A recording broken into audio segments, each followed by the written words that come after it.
আসসালামু আলাইকুম, সবাই কেমন আছেন? আশা করি আপনার সবাই ভালো আছেন, আমিও ভালো আছি। আজকে আমি রান্না করতে চলে আসলাম। প্রথমে তেল দিলাম, পেঁয়াজ কুচি দিয়ে দিলাম, দুটার একটু বাদামি করে ভেজে নিব, একটু নাড়াচাড়া করে নিলাম। তারপর দিয়ে দিলাম হলুদ গুঁড়া, মরিচ গুঁড়া, লবণ একসাথে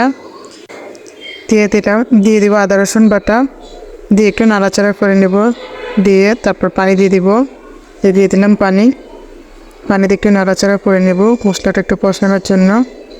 মশলাটা তেল কষানো হয়ে গেছে। তারপরে দিয়ে দিবি হচ্ছে যে ভেজে রাখা মাছ, পটল আর আলু দিয়ে একটু নাড়াচাড়া করে দিতেছি।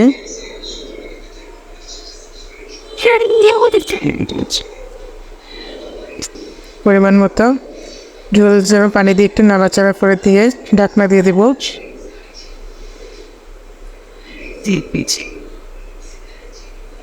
ঢাকনাতে ছয় দেখলাম যে এতো হয়ে গেছে মোটামুটি। দিয়ে দেবে এখন ধনিয়া পাতা কুচি,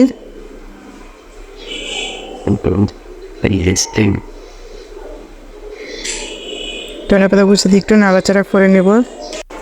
ধনিয়া পাতা দিয়ে নাড়াচাড়া করে এই যে নামিয়ে নিব। এখন আমি নামিয়ে এই যে বাটিতে ঢেলে এবার দেখুন ফাইনাল লুক। রান্নার সাথে লাল শাক ভাজিয়েছিলাম। থ্যাংক ইউ সবাইকে ভিডিওটা দেখার জন্য।